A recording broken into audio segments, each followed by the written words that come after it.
All right, well, I guess everything's fine, right? All's good in Celtics land. They have won 3 out of 4, finally won a game at the Garden. We can all just bask in the glory of the united, the rebuilding and retooled and reconfigured Boston Celtics. This is Celtics Beat. Adam Kaufman, as you know. Evan Valenti is in the background doing his producer thing. Maybe we'll hear his voice at some point. But Sean Grande, of course, our featured guest. Long time, I always say that when he's on, the longtime radio voice of the Boston Celtics. So you catch him on TV from time to time as well. Sean, how are you, man? As you see, I'm growing into the long time. If you're watching the video portion of this, the wife likes the stubble. You get a little gray is peeking in here. So there you go. Eventually you start going down the Mike Gorman path, and it's like, well, time is unstoppable, right? So if you guys are going to go long time radio voice, and I listened to you in high school, whatever, you know what? Just lean into it at some point.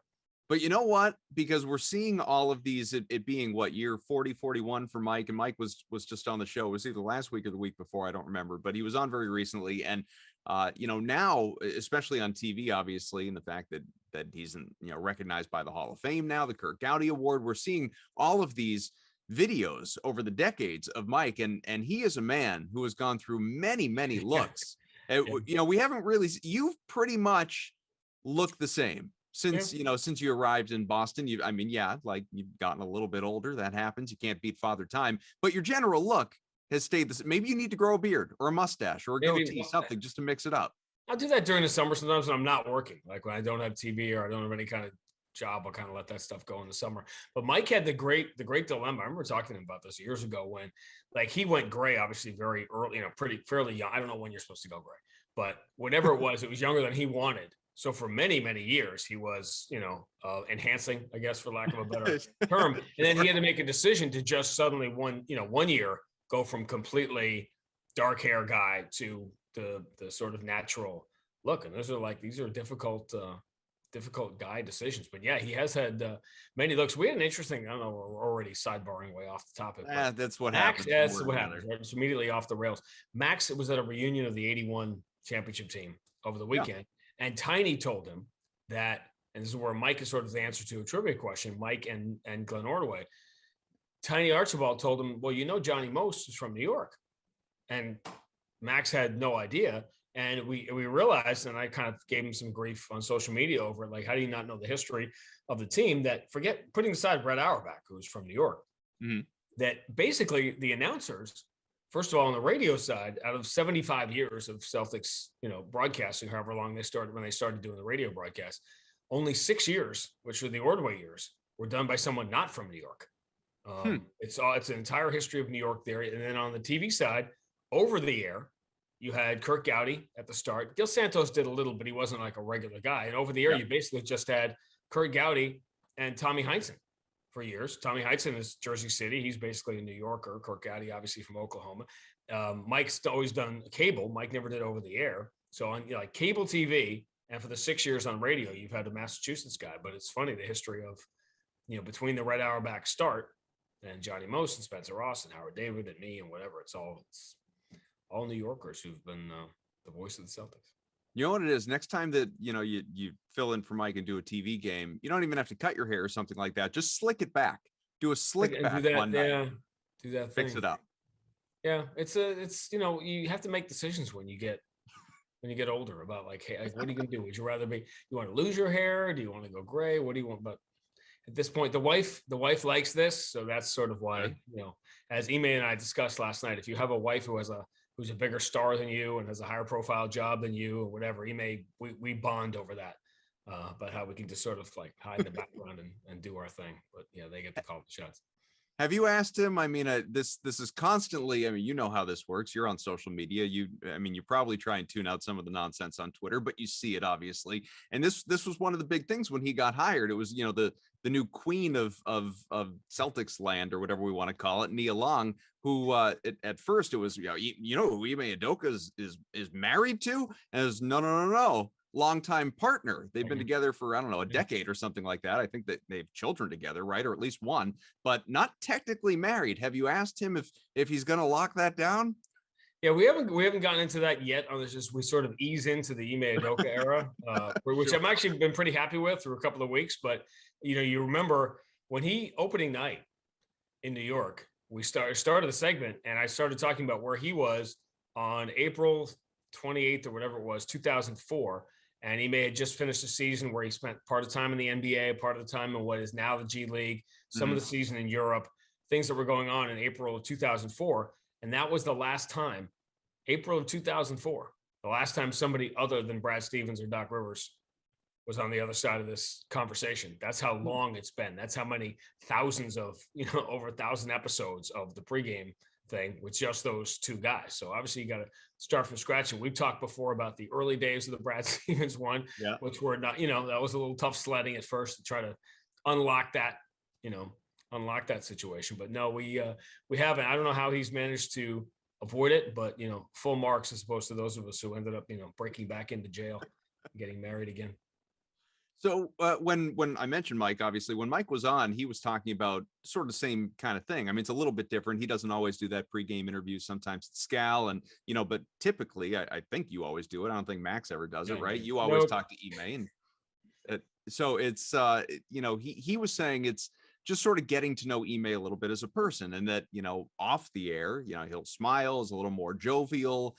But roll camera or hit record on the mic or whatever, it's suddenly it's all business. It's very buttoned up. It's very like there have been friends of mine have liked to call Ime Captain Accountability with the way that he's spoken through in the media at times about and to his players.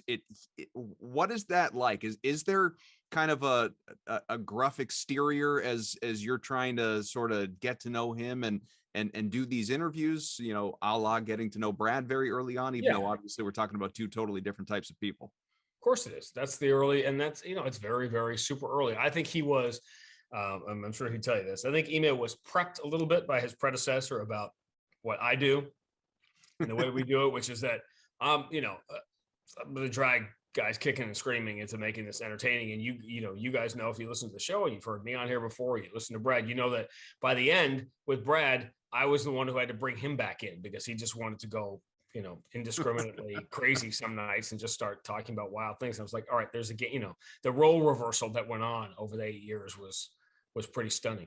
But if I were Ime, I would be doing the same thing. I mean, it'd be hard for me to tone down what my normal personality is. It would be very hard for me to have patience for some of these questions and not go Tom Thibodeau on everything and kind of roll my eyes sometimes. But that's his job right now. When he's asked about Enes Kanter, trying to provoke a fight with China, what's he going to say? Well, it's not really, that's what I'd say too. It's not his why. And he has obviously said things that his predecessor wouldn't about the players. And we knew, and we'll get to that, I'm sure, but he's going to be that. And he is that way. But my job eventually, and we've already done it already. Anyone that's heard some of the pregame, we've already had a couple of moments, but it is my job we've got 7 or 8 minutes before the game. We're going to talk about the previous game. We're going to talk about the game that night. But at the end of the day, not everything is, high screens and UCLA cuts and side out of bounds plays. And there's personality. There's things that go on in this league. You draw from his experiences. We talked about a player. There's certain players we're going to talk about. In Chicago, we saw the Chicago game. He didn't play very much. But we talked about David Nwaba. That interested me. Why? Because it's a player that I've always liked and kept an eye on. And I think Ime is going to have a specific eye for the players that don't take the traditional route, who are not the 3rd pick in the draft and had to scratch and claw through the G League and whatever. And he has a different perspective on those guys. Remember where he's been, not just with Greg Popovich, and not just all those players that came through the Spurs. It's really fascinating the path he chose the last couple of years, which was to be in Brooklyn, to be around that situation all last year, and obviously to be in Philadelphia the year before, which not only prepped him in a lot of ways, and having Al Horford and having Josh Richardson. As I said to him on opening night, you took that job, right, just specifically to prepare for being able to understand the Boston accent because of Brett Brown. I mean, there was because you can't, how are you going to get around here if you can't understand those words? So I am optimistic that we're going to get to know the real guy, but you do a little bit at a time. You don't expect on the first date that you're going to get everybody's life story and you're going to be like old buddies. The Brad thing took time, and we are not, I don't know if you've noticed this slight trend, Adam. as a society, we're not as patient as we used to be about things. And you mean losing your mind over a 10-second ad before a video starts on YouTube isn't normal? Yes, something like that. I'm not going to sit through this. Okay, just hit skip ads. Just wait a couple of seconds. The scariest thing to me is, so I was a hardcore gym guy, went to the gym every day.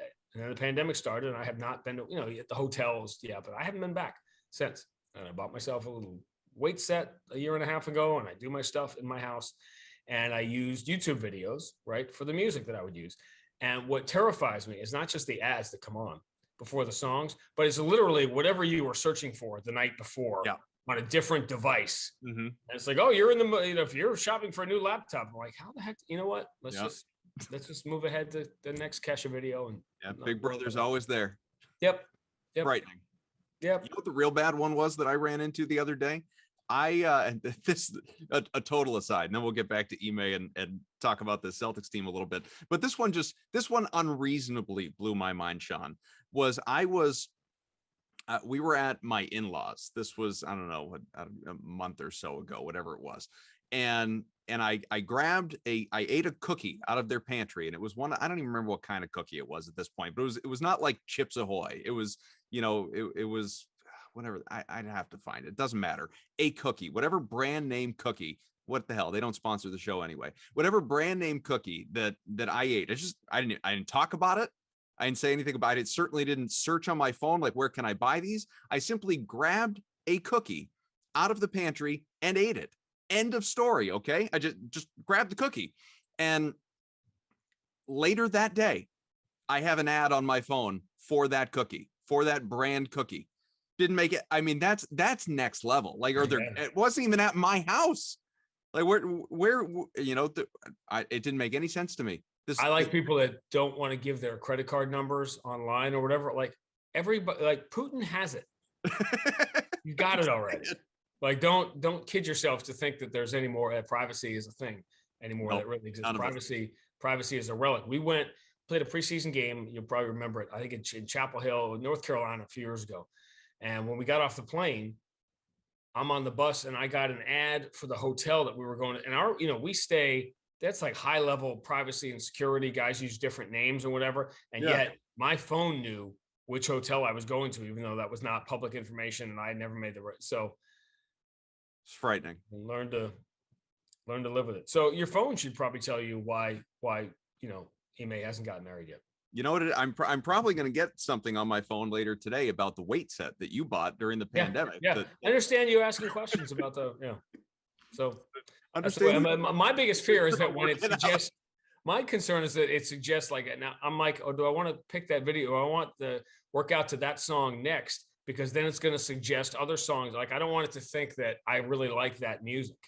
Right. So you tend to go, like, you're going to get those Kesha's greatest hits. Like, why are you suggesting 10-song video samples? Right, and then it sends you down a track, because I like to mix it up. Like, if I'm listening to NWA once, and then it's like Cardi B, and then maybe there's it doesn't matter, but you want to be all over the place. It doesn't let you be all over. Larger than life comes on, you lose your mind. The minute you suggest one thing, the next 15 are, oh well, if you like that, like don't think you know me. What I don't know is if anybody's still listening to the two of us ramble on. Let's talk about the Celtics. I'm sure everyone's had the same experience. It's a good point. It's 11 games. What do you want to talk about? Well, so this team, left for dead earlier on. Everybody wanted to fire Ime. Those that, what have you done for me lately society that we do live in. They've now won 3 out of 4. We're only 13% of the way through this season, but it feels like so much longer in so many ways with so much that has happened early in this year, good and bad. We're already talking about, players only meetings turned team dinners and gatherings, and Smart, calling out his all-star teammates for not passing enough, and, players publicly and executives publicly saying, yeah, maybe should have kept that in-house. All of this, there's been a ton that has gone on, but if we are to at least centralize something positive on the floor, we saw it obviously in the latest game last night, and that was a Toronto team that blown doors off Boston by 32 in the home opener. Now you got a game without Jaylen Brown, who's out with this hamstring injury for a week or two. Celtics win that game. They've held their opponents 3 out of the last 4 to less than 90 points. To no surprise, they've won all 3 of those games, or 3 of those 4 games, in which case, at which point they've done that. They've now lifted their defensive rating, for people that like to jump into the advanced metrics, to 10th in the NBA. It is not revolutionary by any stretch to say, and I've been saying this for years under Brad, and the second they signed Ime and made a lot of the roster moves they did in the offseason, that if this team is going to have any real success, not just, flirt with a playoff spot or something, real actual success, defense first had to be its identity. And I would much rather see this Celtics team go out and like 90s basketball, win a game 95-90 than 125-115. Like that is the kind of basketball that interests me. It's the kind of basketball that I think this team is going to be successful playing. And now we're seeing a little bit of it here. Is this adjustments and getting comfortable with Ime's system? Is it buying into Ime? What is it? What do you attribute this change to, even though they're obviously, like, Orlando's not a good opponent, but Miami is. So what do you attribute this to? Yeah, but we're talking about Golden State is winning the championship again, and look at Golden State's schedule. You don't want to pull too many threads on that. They're playing home games against Oklahoma City and Minnesota, and they're playing great. They're doing what they need to do, but you got to take all that into account as well. The same way, before you get into the identity, the Celtics have found their identity. It doesn't take anybody who watches the NBA can look down, take one look down at the Celtics roster and go, that's defensive. They have to win with defense, because you have a plus defensive players spotting the roster, like all throughout the roster, and offensively you don't have nearly as many. So clearly this team is going to win games on their defense. Are we looking at the Celtics record and saying, well, they're still under 500 at this point?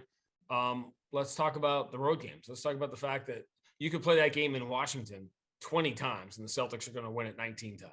Montrezl Harrell hit a half court shot, and that's the reason that game went to overtime.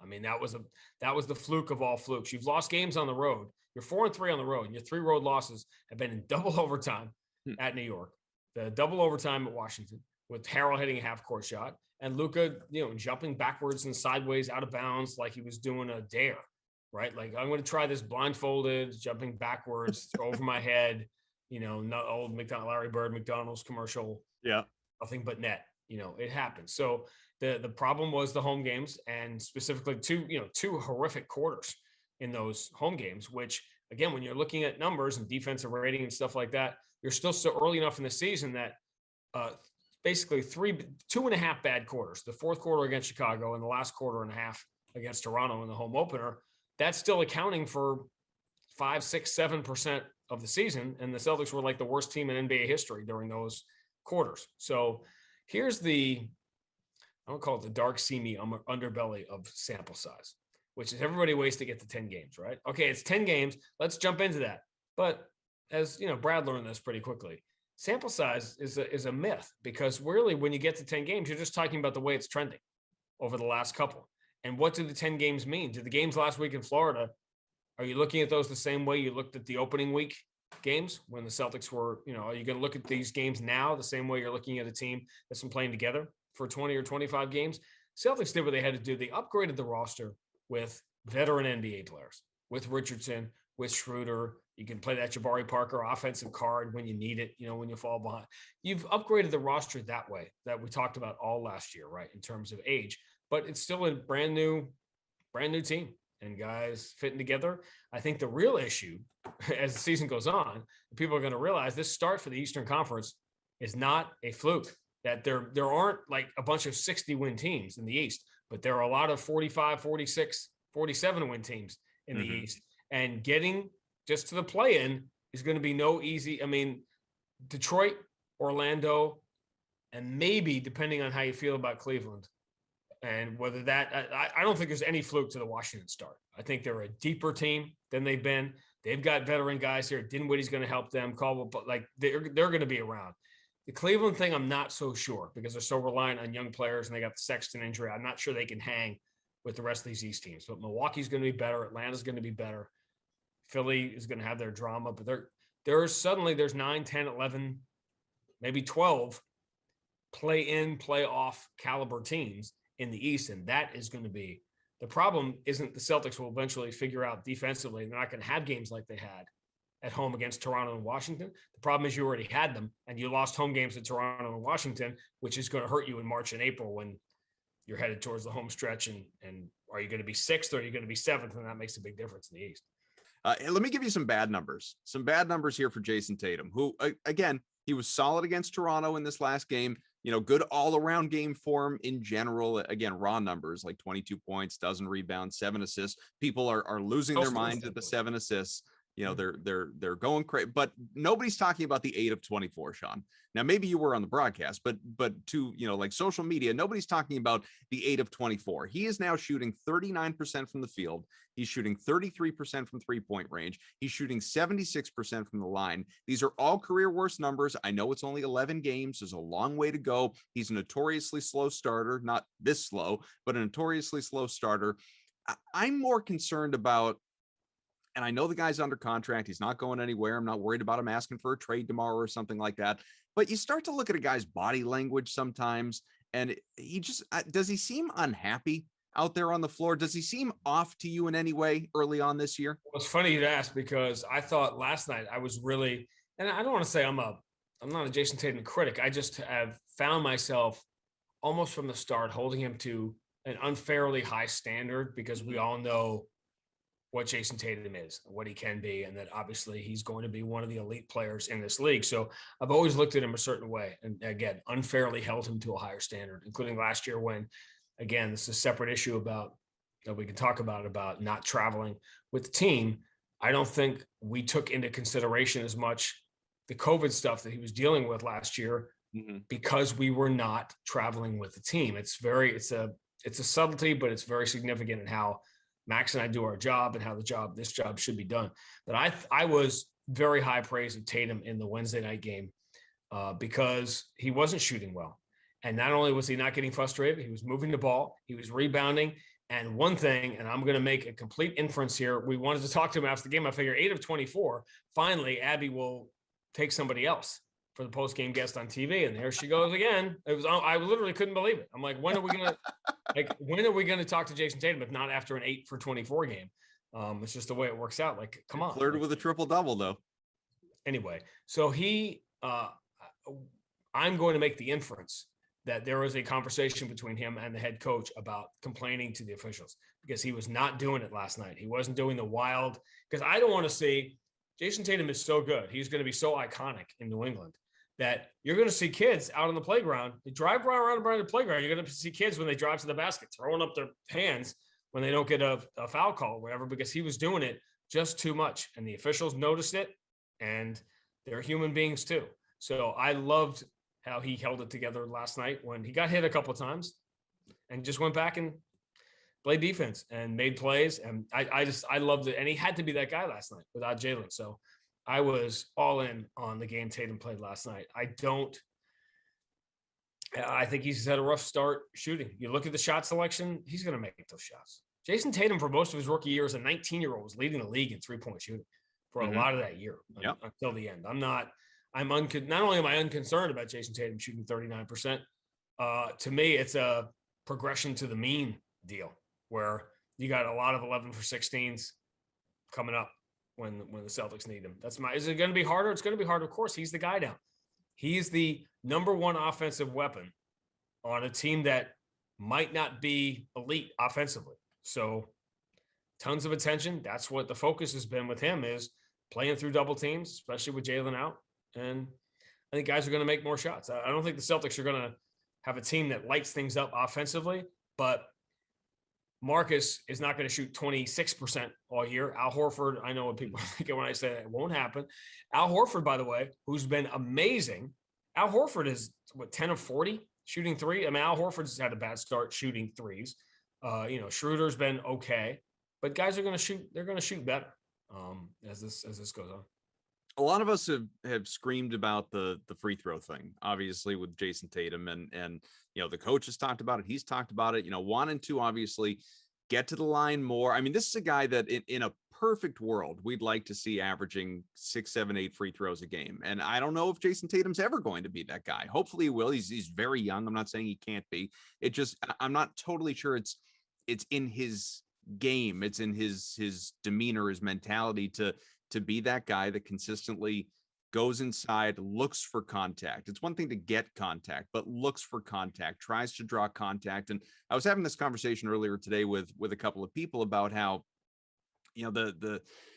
free throw numbers are down across the league, obviously, because of the rule change. And where I push back on that is, that's something for Steph or for Dame or for that's not Tatum, because Tatum's game was never throw himself into a foul while shooting, a 3-pointer or something like that. That's something those other guys did, and they have to adjust to that rule. Tatum was never that guy. Tatum is the guy that if he gets hit, he gets hit, but he's not looking for it. Not to say I'm not saying he's afraid of contact or he's afraid of getting hurt or something like that. It's not something that has been a part of his game to this point, what is still a very young, obviously phenomenal start to his career.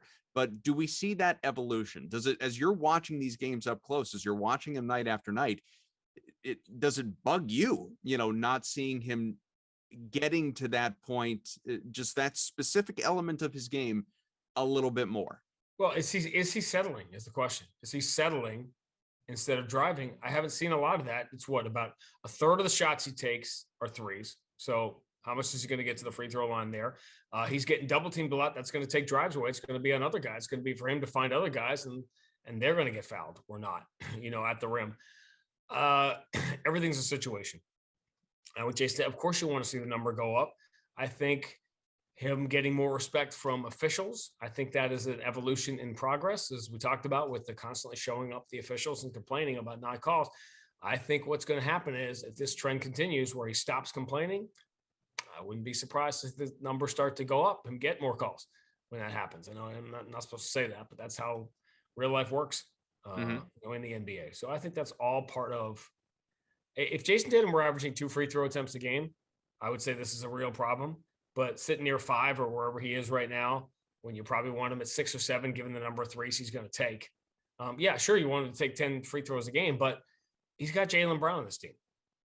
So now we're dealing with usage rate and who's got the ball and all this other stuff. So if Jaylen Brown was hurt and missed the entire year, and this was the team you had, then Jayson Tatum's going to have to get to the free throw line more. But Jaylen Brown's getting there. He's going to get there 3-4 times a game too. So overall as a team, Celtics over the last couple of years have been shattering their own franchise record for 3-point makes, 3-point attempts, all the other stuff. Well, what do you think suffers when you do that? Getting to the free throw line. Not everybody's James Harden. Now James Harden's not James Harden anymore because of the new rules where every shot is a free throw or a 3.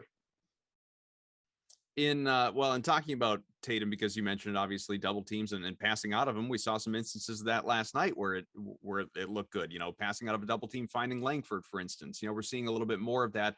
How much have Marcus Smart's comments impacted what we've seen these last few games, where obviously the team could be 4-0 since the Smart comments, and I don't want to credit Smart for that, but maybe there was some element of a wake-up call. Obviously, Marcus, he's I don't want to say he's dodged the follow-up necessarily, but he hasn't gone out of his way. He did last night. Yeah, he did last night. That was a deliberate.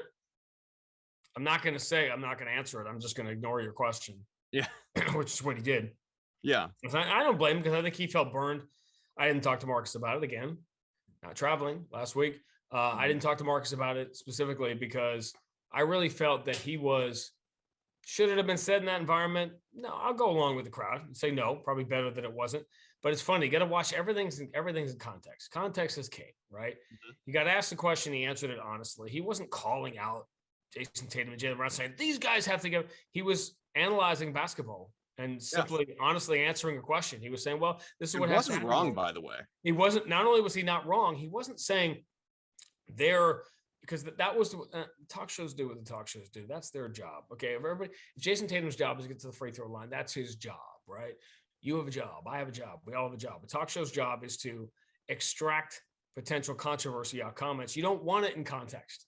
If you're doing a talk show and you want to say Marcus Smart called out Jaylen Brown and Jayson Tatum, you don't want the context. You don't want to play the audio. You don't want to play it because that's not what actually happened. What he was saying was they will benefit from, when they get better at moving the ball.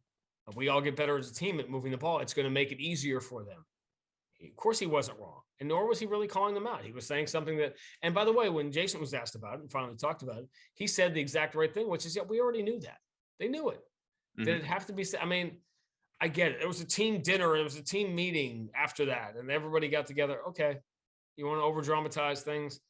Do that. But in-house, it was something that probably could have been not said, particularly the way the media is. Now, it was more of a honest answer to an honest question and a good answer, but it gave the potential to tear it apart and have clickbait headlines, which is the name of the game, and then people move on to the next thing. Has it been a positive though, or ultimately, or is it just easy to say that? Because I think that what's happened this last week was probably going to happen anyway. I don't think Jaylen Brown and Jayson Tatum went, what? Wait a minute, maybe we should be passing more. Whatever. It's not what happened. I think I don't want to say Marcus got burned. He's a big boy and he knew what he was saying, but the way things work now, that became a thing when it wasn't a thing. And if I'm Celtics PR or I'm in-house, I'm saying, Marcus, here's the problem. You gave an honest answer to an honest question, but that's not the perception. Perception is going to be what people go with. And again, I don't think anybody in that room cares anymore that Marcus said that and the games who come after that. That's a story. That's an external thing. Celtics playing much better since Marcus Smart called out to, all right, okay, I get it. It was a thing that happened, and you kind of go to the next thing. Was it a big deal? No. Do I blame people for going crazy about it? That's the nature of it. More stuff like that will happen, particularly with players talking. I said we had a conversation at the start. We're talking about Ime being very careful and guarded. That's why you're careful and guarded about what you say, because one little snippet goes crazy.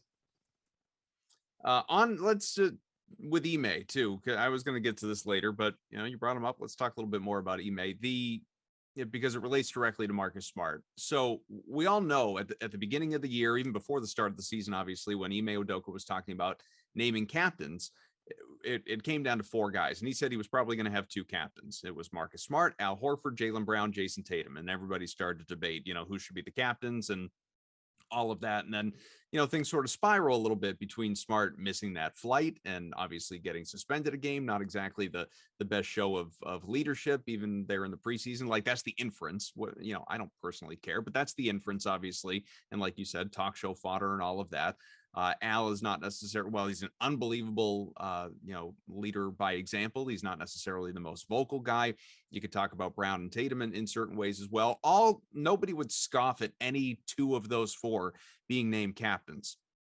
Brad Stevens didn't want a captain. I mean, he sort of had Rajon Rondo, thrust upon him. And then after that, there was, nobody wearing captains. He doesn't believe in the guys wearing captains. Ime came in. I want to have captains. I don't personally care regardless of what people may think who listen to the show when I talk about it sometimes, I really don't care whether the Celtics have captains, don't have captains. I don't think, however, that the walk back is a real good look for Ime here very early on, obviously, as he and everyone else are trying to figure this whole thing out. What did you make of it? Man, I played devil's advocate with that statement you just made. Please. Politician. What can a politician never do these days? You know what? I thought about that thing. I thought about that. And I was wrong. I see it the other way. Yeah. That is a sign of intellect. That is a sign of a working brain. You know what it is in the political world? You're a flip-flopper. You change your mind, whatever. We're not going to vote for this guy. He's weak and he's a flip-flopper. Is it possible? And you said, well, you wouldn't have had any problem with any 2 of those guys being named captain. What about the other 2 that didn't get named captain? Sure. How would they feel about it? Is it possible? Ime Udoka surveyed the locker room and realized that he didn't have 2 obvious choices as captain. So maybe you're better off not having one. And even though instinctively he prefers having a captain, in this scenario, it didn't make sense given this particular room, this particular balance of veterans and young players, this particular balance of 4 guys who would be obvious choices for 2 captain slots, if that's what you want to go with. Maybe he realized the pros of naming 2 captains weren't worth the cons of not naming the other 2 captains, or it just didn't fit with this particular group. And if that's the case, wouldn't that be a sign of a coach adjusting to the players he has and realizing that that was what was right for this team. Whereas you just brought it up, as other people would, as, well, he backtracked and he walked it backwards. He wanted to do this thing and then he flip-flopped on it and he changed his mind. Well, I guess the real question was it the right, again, I'm not a big, whether having a captain makes a big difference or not, but is it possible? Is it within the realm of possibility? Implication, yes, that there was no reason to specifically name a captain or captains for this particular team this year. And if that's the case, wasn't that the right decision? And instead of talking about whether or not it was the right decision, we're calling attention to he flip-flopped in this issue. He wanted to have captains, then he changed his mind. That's a sign of weakness. No, it's not. It's just not. Should he have not brought it up in the first place? Was that an error in judgment at the time? I think he was, I don't remember specifically, and you can correct me. Did somebody ask him? I don't remember. I don't think he went out and said, I want to start my press conference today by honestly don't remember. Right. But I doubt he came out and said, and you could look this up, it exists, right? I don't think he came out and said, I want to start my press conference today by announcing that we are going to have captains on this team because it's very important and I believe in captains. My guess is he was probably asked about it and said, yeah, something we're going to look at. I bet you there are offensive plays, offensive sets that he was part of his coaching package that he wanted to install. And he saw the personnel on this team, and maybe those particular sets aren't in there. Why? Because that team doesn't fit. It's a coach's job to coach the team he has, not to coach the way he wants to coach. Rick Carlisle, who's been coaching in the NBA forever. There are times when Rick Carlisle came in this league, he was coaching Indiana, Detroit, defensive genius, the defensive Rick Carlisle, whatever. And 2 years ago in Dallas, he had the best offensive team in the history of the league. Why? Because he coached to the personnel he has. The coaches that last a long time in this league coach to the personnel they have. This isn't Little League. You're going to do things my way. This is the way we coach. Every player is different. Every team is different. And so I use that as an example. I'm sure it'll come up on other things besides the captain thing. But isn't that a perception reality difference that, to me, in this Twitter world and the talk radio world, I react to people saying, well, he flip-flopped in this issue. He walked it backwards. So what? So what? I mean, you can't, God forbid anybody say, and he didn't do this with the captain thing, but God forbid anybody ever say, you know what? I was wrong and I've changed my mind. We've had this conversation before because people have asked me for 20 years why you do all this play-by-play and you're always great on podcasts and all this other stuff. How come you never hosted a talk show? And that's the reason why, because I would have the tendency, I mean, as my wife will tell you, I haven't yet been wrong about anything, but one day if I ever am wrong about anything, I would be the type of person to say, you know what, I thought about that. And that's a really good point. And it made me look at something differently. And now I see it a little bit differently than I did before. You know, you can't do that in the talk show world. You can't do that God knows you can't do that in the political world. And how many anti-vaxxers are sticking to their guns because they don't want to be, that's a sign of weakness, that they were convinced otherwise, that maybe getting the vaccine was healthy for you and your family. And maybe it was the best thing. God forbid you say that, right? God forbid we evolve. And we used to, hundreds of years ago, you went to the doctor and it would be like a bloodletting. They would take blood from you. You would just like bleed a pint of blood and that would make you better. You know what? We learn. Things change. We evolve. And if you don't have an open mind towards anything, it's a longer form discussion than naming captains, but it's getting to the point of you're allowed to think differently one day than you did the day before. And spoiler alert, it's not a sign of weakness. It's a sign of intellect and strength. One thing that's not going to change, I don't think, Sean, is Ben Simmons area code to 617. I don't think he's going to be moving on over to Boston. There were the reports, obviously, a Ben Simmons, Jaylen Brown swap, which you can bet every dollar you have originated out of Philadelphia, not Boston. Brad Stevens, in fact, was asked about it on the radio, said flat out that it was made up. I don't expect him to say any differently, but he said he reassured Jaylen Brown that, yeah, like you're a popular player. You're going to hear your name in these things, but no, that was not a thing. I just think it's such a laughable report proposition in the first place that Boston would ever consider dealing Jaylen Brown for Ben Simmons. And that's not even me saying, oh, Ben Simmons, this crappy basketball player, he would be a lousy fit in Boston. I'm not even saying that. I'm simply saying you're not going to deal Jaylen Brown for him. Now, you want to talk about other, commodities and trying to make the money work, and maybe that's a different conversation. But I'll be curious to see how long Daryl Morey kind of drags this thing out in the first place, and if and when Ben Simmons ultimately finds a new home and where it is. I just don't see it being Boston. Did you personally, when you saw this come across, was this just another thing on social media that nobody has to have any accountability for, or did you put any merit behind it? No, there's no merit behind Jaylen Brown being involved. That's not going to happen. But why wouldn't you? Listen, it's Brad Stevens' job to kick the tires on everything. And as I've said for 20 years, if somebody calls you and says, would you trade me Jaylen Brown and Jayson Tatum and I'll give you Ben Simmons, and you say no, guess what? You've discussed it. Yeah. You've discussed it. So I don't put merit into that. And I was surprised. It's funny talking to Max last night. Max is a little more, not necessarily the Jaylen Brown piece, although I don't think that was a deal breaker for Max. Like, Max is as far on the other side of this argument really as you can be. Like, he's really intrigued by it.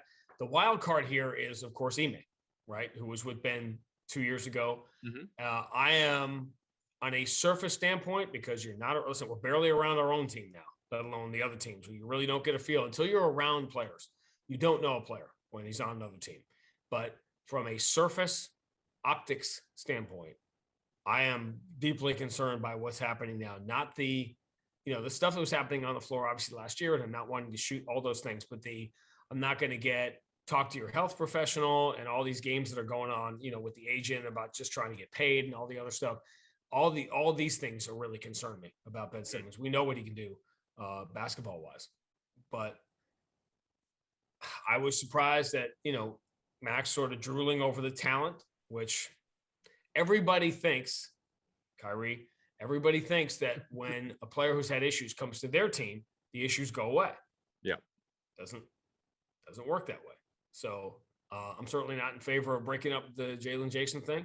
I do believe that a third guy has to join them, a third elite player. Al Horford's playing like one right now. Maybe, Al Horford 5 years ago, the guy we're seeing right now, maybe would have been that third guy. Whether he can do this over 82 games into the playoffs, who knows, at this age and that mileage. But although it's funny because Al obviously got a free paid vacation from the Thunder last year, and it's really paying off the Celtics. There was another year he didn't play. Traveled to the Fountain of Youth. When he came back to play against the Celtics, I think in 2012, he had missed most of that year, and he just came back in the playoffs. So he doesn't have the full 14 years of, a number of games on his body. But all that aside, is Ben Simmons an interesting player? Of course, he's a highly talented player. I'm not of the belief that Bradley Beal is that third guy.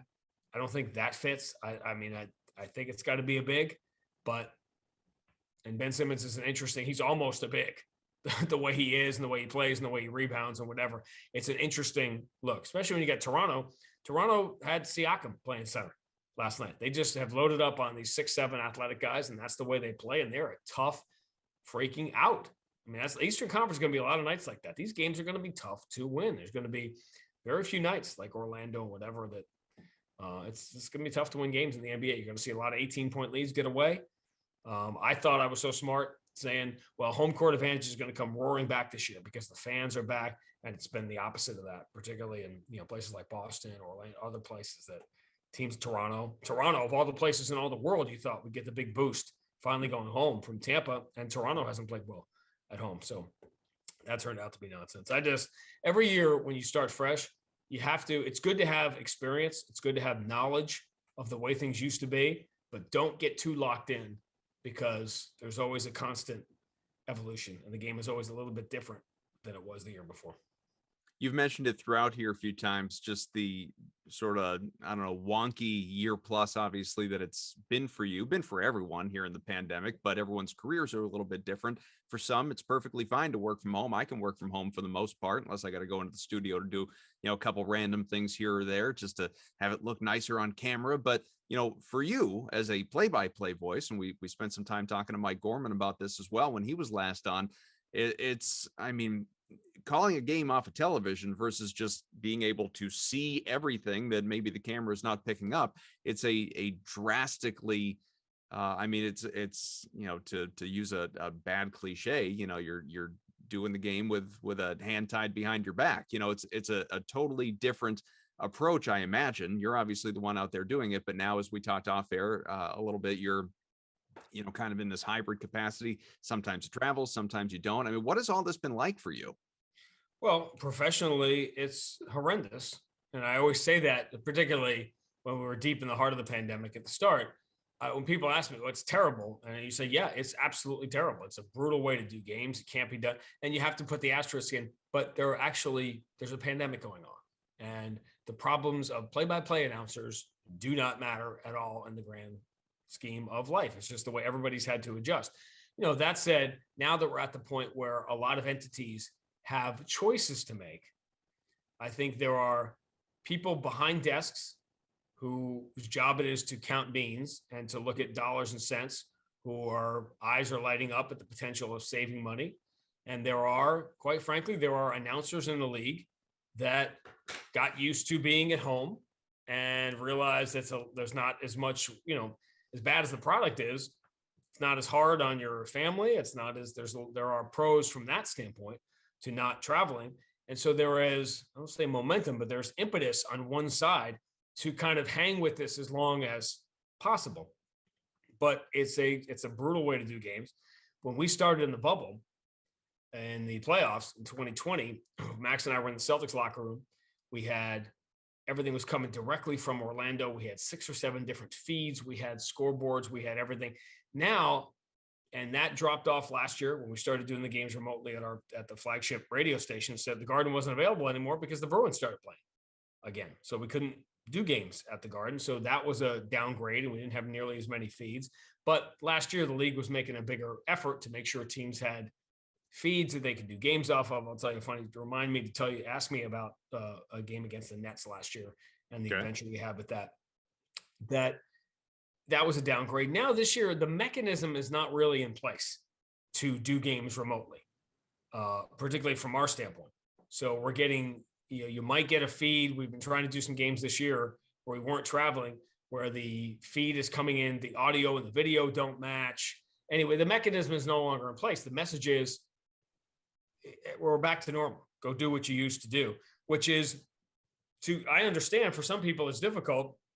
There's a great irony. I'm sure this is happening in a lot of lines of work where we're being told everything's back to the way it used to be. Go back to doing what you used to do. And we're being told that by somebody sitting on their couch on a Zoom. Like, oh, okay. Because it's not quite that simple to be back. I've done NBA road games now.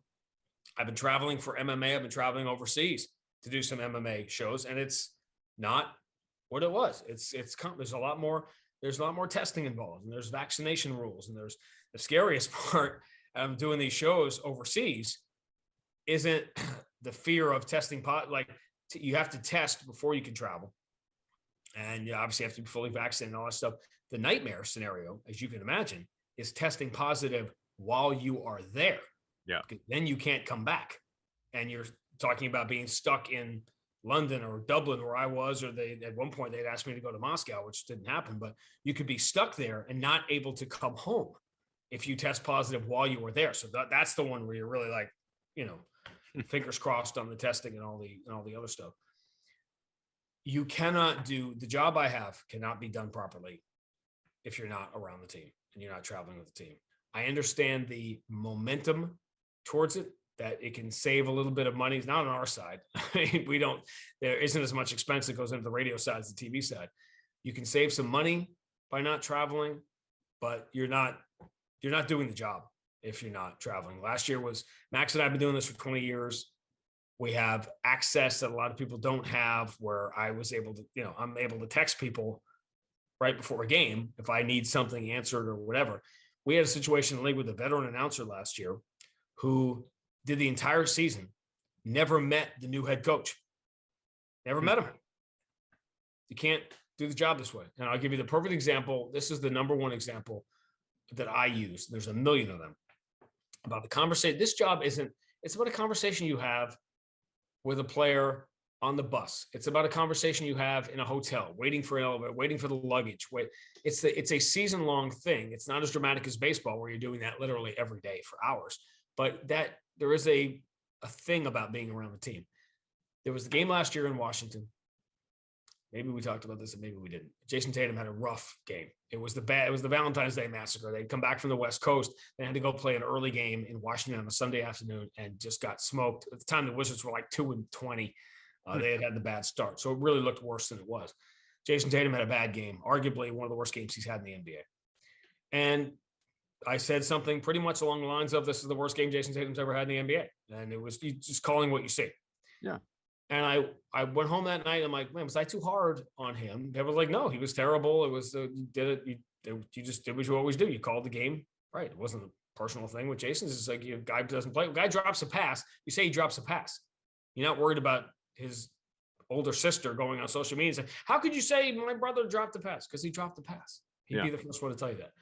That's a separate issue about play-by-play. But so I thought after the fact, was like, no, you called right what you knew. Would I have presented the game that way? Would I have presented the same context of Jayson Tatum's struggles that day if we had been traveling with Jayson and I had seen him with an inhaler because he's a long hauler coming off of COVID? Mm-hmm. Or is that not in your brain at all because you're not around? It doesn't mean you're making excuses. It means you're not getting the whole picture. You're not around the team. You're not telling the story of the team, which is what a team play-by-play announcer's job is to do, is to tell the story of a season. And sitting at home or sitting in a studio calling a game off TV, this does not work. And that not includes the technical things that can go wrong. The losing feeds and whatever. The Nets game last year that I talked about. Yeah. So what happened with that game? We were getting a feed from NBC Boston for our games. It was a nationally televised game. It was a TNT game in Brooklyn. And whoever was sending us the feed, everyone denies it. It doesn't matter why it happened. But what happened was somebody switched the feed we were getting from the game camera to there's a camera that you see when you're watching a telecast. You watch the game. And then when you go to a replay, you'll suddenly see like a real close-up of that drive by like Jayson Tatum. You're like, well, where did that? You're not thinking, where did that come from? It's a different camera that is shooting the game differently while it's going on. And in the truck, they'll want to see the replay of the close-up camera. Well, somebody somewhere hit a button, and the feed we were getting suddenly was the close-up camera. So suddenly, when the beard was bringing the ball up the floor, all you could see was his beard. So you can't see the game when you're just a foot away from a player. You can't see the floor. You can't see anything. That happened. We've had several instances, as I said now, where the audio and video are coming differently. So we're hearing a whistle and the play is going on. And I'm like, well, the guy's going to get fouled, but he doesn't get fouled. It's a turnover. And then the foul comes the other way. You hear the ball go through the net to the point where you know me, I can't help myself of being a smartass. So, the ball swung to Tatum. I've already heard the net. I'm like, I feel good about this shot. Tatum for three, swish. And then the times, obviously, that we lose the audio and I start calling it like golf because there's no, I'm like, Tatum, 17 feet. Got it. Because there's no, all you can do is if you guys take the time to listen to us, it isn't the old days where you can just turn the sound down. You got to do work, right, to make it match. You got to pause the game on DVR. Mm-hmm. We appreciate everything that people do to listen to us. You've heard this drill for years and years that for years people have had to, they feel like they have to apologize to me for listening. There's always a story. I got stuck in the car, so I had to listen to you. My cable went out, so I had to listen to you. We do this every day. Yeah. We're here every day. Like, you don't have to make an excuse as to why you listen. But if you take the time to be a part of what Max and I do, we're going to let you in on all the stuff, and we're going to call it like golf. And we're going to acknowledge these things that are going wrong. And it's anyone that knows me knows I've tried to get better as I get older, but I have a tendency towards perfectionism and doing it at a certain level. So it's annoying to me when you can't do the job right, because listen, it's bad enough doing the games at the Garden, obviously, as we've discussed for years. If there's anyone who's well-trained about calling games off TV, it's me, because of the broadcast location at the Garden, but you can't do the job properly. All that said, I'm happy for Mike and Scal if this is what they want. I don't like it as a viewer. And I got to watch a telecast coming back from Ireland last week, watch that Dallas game. And I could feel I don't want to say frustration, but you just can't. It's not this job. Maybe this is the way of the future, and there'll be no more announcers ever traveling ever, and that's fine. But then it's not play-by-play. It's something else. And the jobs change, people change. Maybe I'm getting too old now. I got a milestone birthday coming up next month. It's like, you know what? Maybe it's all passed me by, and this is the way. It's all ball bearings these days, right? This is the way we do it now. You sit on your couch and try to call the game that way. I'm like, okay, if that's play-by-play in the 20s and 30s of this century, okay, but it's not what it always has been, and it's not what it should be, certainly. Well, I couldn't agree more. We'll wrap it there in the interest of your time and that of everyone, who just, they were in the car and the radio didn't work, so they were forced to listen to us on a podcast. We appreciate everyone being here with us. We wish you an early, happy 43rd birthday. I know it's right. I'll take it. Big milestone on the way. Obviously, I came into the league when I was 16, 17. That's right. So Marv said that to me once when Marv came a couple of years ago to do a game, and obviously it was his last year. And I found, I don't know, through Basketball Reference or whatever, I knew the story of him coming with his brother when he was 21, 22 years old. He filled in for Marty Glickman. He came to Boston to do a game, and that was his first major league game. It was a Knicks Celtics game in I don't even know what year it was. It was in the 60s, obviously. Yeah. And I found the box score from it, and I printed it and gave it to him. And he was like, yeah, it was pretty cool, right? And he sort of appreciated it. And then, he was looking at the day. He's like, yeah, I was a 13-year-old announcer when I first came in the league, obviously. But yeah, time goes on. It's noticeable at Marv, isn't, but that's the way of it. Our time will all come. You got decades before you got to worry about that, my friend. Well, I got a lot. If I don't have to travel, if I can just sit on my couch and do it, I'll be in the old folks home, right? At like 95 years old, Max would be won't even need to buy any suits anymore. It'd be great. Oh my gosh. Just sit there in your pajamas in the old folks home calling them. Yeah. As soon as the game's over, you just flip on post game and hang out or put on your shows, whatever it may be. Deuce Tatum Jr. is 40 for the Celtics tonight. I love it. Yeah. Him and I guess Bronny would be out of the league by that point. Yeah, he will. To everybody out there for listening, rate, review, subscribe, all that good stuff. We always tell you way too late into the show. We'll come at you again next week. Celtics have a test against the so far underachieving defending champion Bucks. That is, as we talk right now, tomorrow night, Friday, and then of course schedule continues to get busy, but plenty of time to talk about that and go back and relive some of what we just got into. Always a pleasure having Sean Grande on it. It honestly feels like you were on very recently. I looked back, it was August the last time that I bugged you to come on. So appreciate you hopping on with us again. We'll do it hopefully even sooner this time. You got it, man. All right. Celtics beat. You guys know that. We'll see you later.